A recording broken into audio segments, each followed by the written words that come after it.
என்னை சப்போர்ட் பண்ணதுக்கு, அதோட ரெப்ரஸன்டேட்டிவாக இங்கே இருக்கிறதுக்கு தேங்க்யூ ஸோ மச்.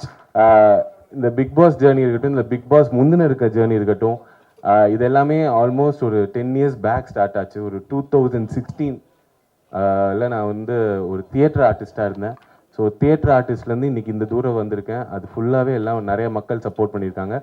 குறிப்பாக அந்த சப்போர்ட் எல்லாமே யூஸ்வலாக என்ன மாதிரி ஒரு ஆர்டிஸ்ட்க்கு எப்படி இருக்குன்னா, நான் ரொம்ப சைலண்டான ஆர்டிஸ்ட், எனக்கு ஒரு பெரிய ஃபேன் பேஜ் அப்படிலாம் இருக்கானா அப்படிலாம் ஒன்றும் கிடையாது.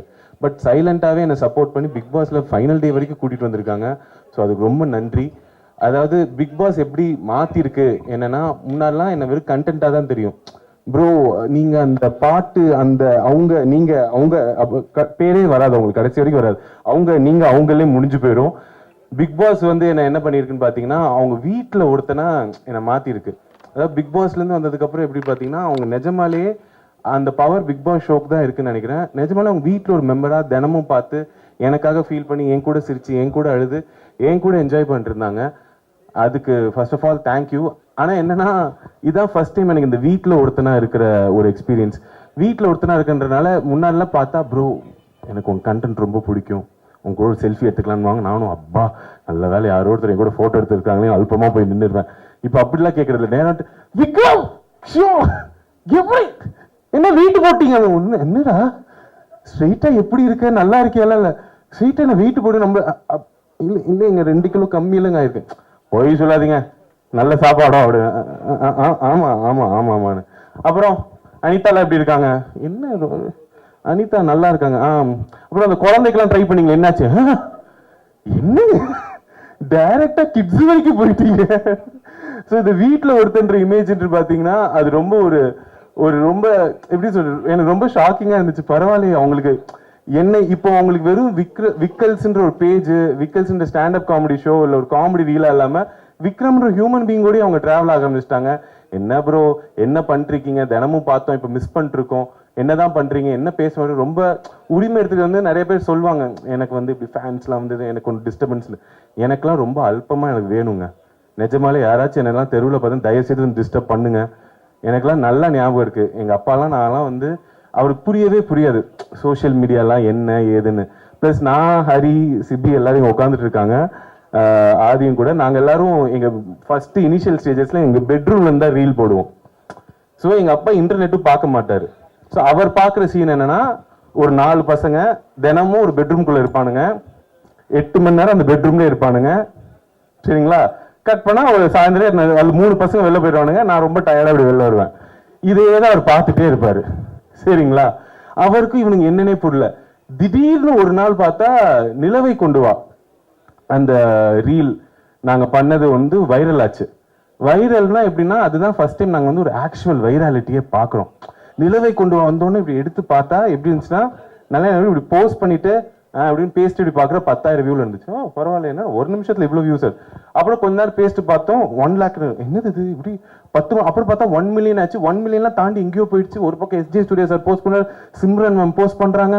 திடீர்னு பார்த்தா தேவா சார் எனக்கு ஃபோன் காலில் வந்துட்டு என்கிட்ட, தம்பி ரொம்ப தேங்க்ஸ்ப்பா, உங்களால எங்களுக்கு பப்ளிசிட்டின்னாங்க. நான் சத்தியமா அழுதுட்டேங்க சார். அதெல்லாம் இல்லை சார், தப்பி தவறி கூட இப்படிலாம் சொல்லிடாதீங்க. அவ்வளோ பெரிய மனசு அவருக்கு, அவரால் எங்களுக்கு பப்ளிசிட்டி. ஆனால் சத்தியமா சொல்றேன் சார், நிலவை கொண்டு வா யாருக்கு லைஃபை மாத்துச்சோ இல்லையோ, எங்களுக்கு நிஜமாலே நிலவே கொண்டு வந்துருச்சு. அந்த பாட்டு பார்த்ததுக்கு அப்புறம் சிம்ரான் மேமை தாண்டி எங்களை தான் எல்லாருக்கும் ஞாபகம் வருது. அந்த சாங் வைராலிட்டி ஆனோன்னு எங்களுக்கு என்னன்னா, அப்போதான் ஃபர்ஸ்ட் டைம் யூடியூப் மீடியால நான் பார்க்குறோம். திடீர்னு பார்த்தா எல்லாரும் கால் பண்ணி எங்ககிட்ட இன்டர்வியூலாம் கேட்குறாங்க. நாங்கள் சார் இன்டர்வியூ, நாங்கள் 4 பேரா? நாங்கள் எப்படின்னா, யார் எப்போ இந்த இன்டர்வியூ நிற்கும்னு தெரியாது.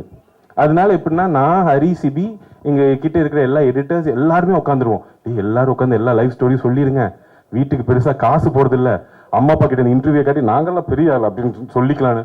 எங்கள் அப்பாவுக்கு புரியவே இல்லை. நல்ல ஞாபகம் இருக்கு. நிலவை கொண்டு வந்த வைராலிட்டி பீக் எப்படி இருக்குன்னா, டைனிங் டேபிள் ஒருத்தர்கிட்ட இன்டர்வியூ கொடுத்துட்டு இருப்போம். அங்கேருந்து பார்த்தா ஹாலில் ஒருத்தவங்க செட்டப் பண்ணிருப்பாங்க. அப்புறம் கீழே அந்த ஸ்டூடியோவில் இன்னொருத்தவங்க செட்டப். எங்கள் அப்பாவுக்கு புரியல, வீட்டுக்கு இவங்க நயா பைசா கொடுத்தது இல்லை, இவனுக்கு இத்தனை பேர் வந்து இன்டர்வியூ எடுத்துட்டு இருக்காங்க, யார் நீ, நிஜமாலே உருப்பட்டுட்டியா லைஃப்ல அப்படின்ற ஜோன்ல இருந்தாரு. ஆனா அப்படி இருந்தவர் எனக்கு ஏன் பிக் பாஸ் ரொம்ப பிடிச்சி போச்சுன்னா, அவருக்கு தெரியாது நான் வந்து ஒரு நல்ல பர்ஃபார்மர், நான் நல்லா யோசிப்பேன். அவருக்கு ஞாபகம் இருக்கிறதுலாம் நான் காலேஜ் பங்க் பண்ணது, என் பிரின்சிபல் கால் பண்ணி உங்க பிள்ளை உருப்பட மாட்டான்னு சொன்னது, இதுதான் அவருக்கு ஞாபகம் இருக்கிறது. ஸோ இதெல்லாம் முடிஞ்சு இப்படி எல்லாரும் இன்டர்வியூ எடுத்தோன்னா அவருக்கே தெரியாது நான் யாரு, இவன் தான் நல்லதா தான் பண்றேன் நான். பிக் பாஸ் வந்து தான் அவருக்கே தெரியும், ஓ நடிப்பியா, பரவாயில்லடா எதிர்த்துலாம் பேசுறேன்னு. என்ன டுவர்த்தின் என்னடா கெட்ட வார்த்தை பேசுற, இதெல்லாம் எனக்கு தெரியும் அப்படின்னாரு. இப்படி நான் உன்னை வளர்க்கலையே அப்படின்னு. பட் பரவாயில்ல. ஆனா பிக் பாஸ் போயிட்டு வந்து நான் ஒரு மிகப்பெரிய விஷயம் கத்துக்கிட்டேன். அது என்னன்னா ஒர்க்கிங் ஆஃப் தி வேர்ல்ட், உலகம் எப்படி வேலை பார்க்குதுன்னு. அதில் நான் கற்றுக்கிட்ட ஒரு முக்கியமான விஷயம் பிஆர். பிரதீப் ரங்கநாதன் கிடையாதுங்க, அவர் நல்லா வேலை பார்ப்பான்னு எல்லாருக்குமே தெரியும். பிஆர்னா paid promotions and public relations. நான் கற்றுக்கிட்டேன்னா பிஆர் வாழ்க்கைக்கு ரொம்ப முக்கியம், கண்டிப்பாக முக்கியம். நான் எல்லாருக்கும் சொல்கிறேன், எல்லாருமே லைஃப்பில் நீங்கள் செலிப்ரிட்டியோ பப்ளிக் ஃபிகரோ இல்லையோ பிஆர் வச்சுக்கோங்க. நான்லாம் முடிவு பண்ணிட்டேன் பிஆர் வச்சே தீரணும் அப்படின்ட்டு. அதாவது பெரிய விஷயங்களுக்குலாம் இல்லை, வீட்டில் நடக்கிற சண்டைகளுக்கு. இப்போ என் ஒய்ஃபோட சண்டை தெரியாதனமா எங்கள் ஒய்ஃபோட அப்பாவை அவன் கிடக்கிறான்னு நான் சொல்லிட்டேன்னு வச்சுக்கலாம். சாரிலாம் கேட்க மாட்டேன் இப்போ. நோ, அதில் சின்ன பிள்ளைங்களுக்கு சாரி கேட்கறது கான்வர்சேஷன்ல நோ. நியூ வேர்ல்டு எப்படின்னா நீங்கள் ஒரு பிஆர் ஹையர் பண்ணிடலாம். பேசிக் பேக்கேஜ்னா என் ஒய்ஃபுக்கு அவங்க மீம்ஸ் அனுப்புவாங்க. அதாவதுமா புருஷன்னா அப்படிதான் பேசுவான், இதில் என்ன இருக்கு அப்படின்னு. கொஞ்சம் அட்வான்ஸ் பேக்கேஜ்னா கமெண்ட்ஸ்ல வந்து திட்டுவாங்க, யாரு, அவங்க அப்பாவை. உங்க அப்பா அப்படித்தானே, கரெக்டா தானே சொல்லியிருக்கான்னு. மெகா பேக்கேஜ்னா நியூஸ் சிட்டி சேனல்ல டிபேட்லாம் வச்சிருவாங்க. சரிங்களா? எப்படின்னா ஏமா உங்க பரம்பரை அப்படிதானே, இப்ப அவர் என்ன தப்பா சொல்லிட்டான்னு கடைசியில் என் ஒய்ஃப் கன்ஃபியூஸ் ஆகி என்கிட்ட வந்து சாரி கேட்டுருவா. ஸோ இதுதான் நான் வந்து கத்துக்கிட்டது. பட் பிஆர்லாம் பற்றி பேசும்போது இங்கே நிறைய பேஸ் மீடியாலாம் வந்திருக்காங்க, அவங்களுக்கு இந்த விஷயம் தெரியும். இங்கே நான் இன்வைட் பண்ணி வந்த என் ஃபேன்ஸுக்கு நான் ஒரு உண்மையை சொல்லிடுறேன், இது வந்து ஒரு ஸ்டாண்டப் காமெடி ஷோவே கிடையாதுங்க. சரிங்களா? நான் வந்து ஒரு படம் பண்ணுறேன்.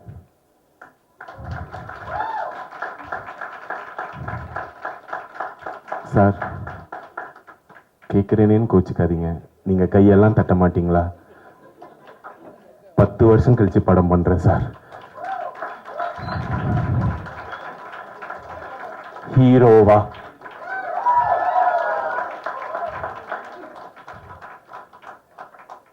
லைட்டானாச்சு சிரிங்க சார். எனக்கே வருத்தமா இருக்கு, படம் பண்றேன்னா அங்க சிரிக்கிறாங்க, திரும்பினா எப்படி ரிலீஸ் ஆகுது நானும் பாக்குறேன்ற மாதிரி பார்த்துட்டு இருக்கீங்க சார். ஸோ அந்த படத்தோட டைட்டில் ரிவீல் தான் நம்ம இன்னைக்கு பண்ண போறோம். என்ன பியூட்டி. ஆமா ஆமா ஆமா, கை தட்டலாம் மேடம், தப்பு இல்லை. மேடம் நீங்க தான் கியூல இருக்கீங்க மேடம். என்னன்னா பொதுவா நானும் இந்த ஆடியோ லான்ச் ஃபங்க்ஷன்ஸ் இதுலலாம் பார்ப்பேன். யூஸ்வலா வந்து ஃபிலிம் க்ரூ வருவாங்க, ஹீரோ பத்தி டேரக்டர் புகழ்ந்து பேசுவாரு, அப்புறம் டேரக்டரை பத்தி ஹீரோ புகழ்ந்து பேசுவாரு. என் டேரக்டருக்கே என்ன ஒரு 3 வாரமா தான் தெரியும். சரிங்களா? எனக்கும் அவர் அவ்வளவு நாள் தான் தெரியும். ஸ்கிரிப்ட் நல்லா இருக்குன்னு நாங்க படம் பண்ண போறோம், இதுதான் உண்மை. உண்மையிலே அவரை நாங்க கேட்டோம், சார் நம்ம ஃபங்க்ஷன் வச்சா என்ன சார் பண்றது, நம்ம என்ன பேசுறது நம்மளை பத்தினா. Vikram, there is nothing to talk about you, I saw one video like you அப்படின்னாரு. Sir I saw your script and like you. அதனால என்ன பண்ண, அப்ப நீ ஸ்டாண்டப் ஷோ மாதிரி பண்ணி நம்ம டைட்டில் ரிவீல் பண்ணிடலாம், எதுக்கு நம்ம இந்த குத்து விளக்கெல்லாம் ஏத்திக்கிட்டு இப்படியே போயிடலான்னாரு. ஸோ அதுக்காக தான் இப்படி ஒரு செட்டப்ல இந்த டைட்டில் ரிவீல் பண்ண போறோம். அதுக்கு இவ்வளவு நாள் சப்போர்ட் பண்ற ரெப்ரஸன்டேட்டிவ்ஸ் தான் என் ஃபேன்ஸ் முக்கியமா இருக்கணுன்றதுக்காக உங்க எல்லாரையும் கூப்பிட்டேன். ஸோ தேங்க்யூ ஸோ மச் வந்ததுக்கு. Now I would like to call upon my director of my movie to the stage. Give it up for Guru sir, ladies and gentlemen.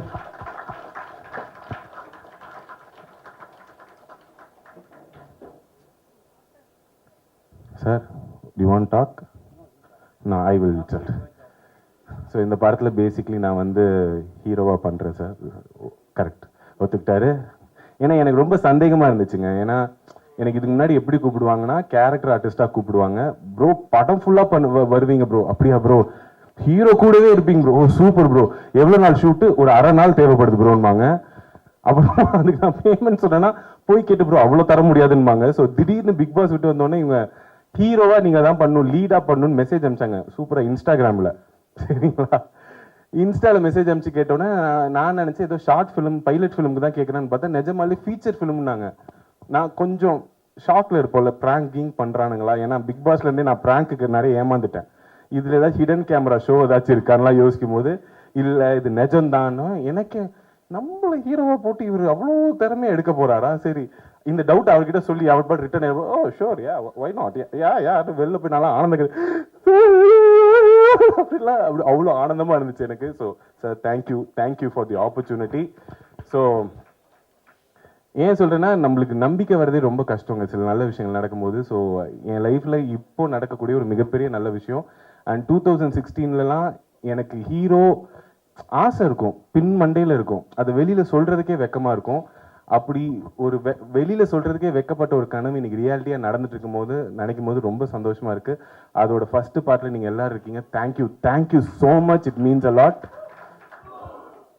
One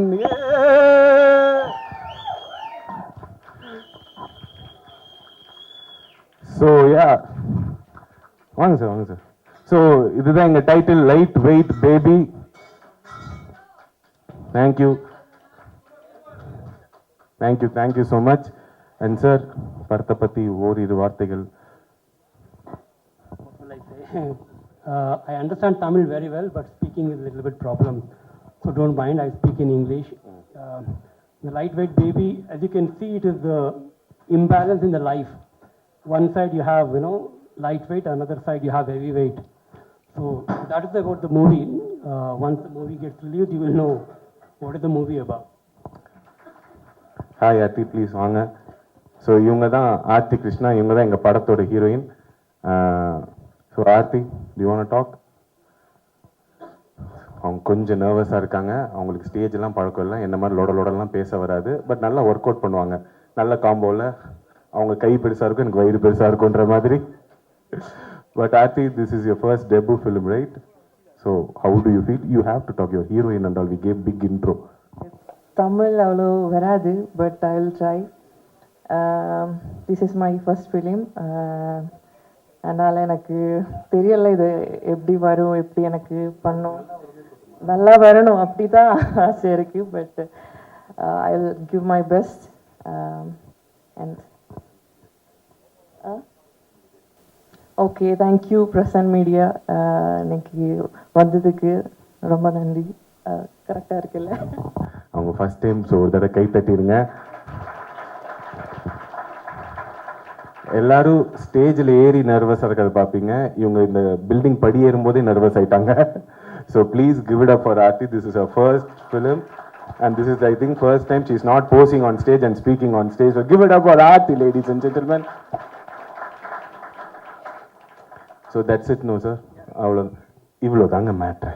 இதுக்கு தான் உங்கள் எல்லாரையும் நாங்கள் கூப்பிட்டோம். தேங்க்யூ ஸோ மச் வந்ததுக்கு.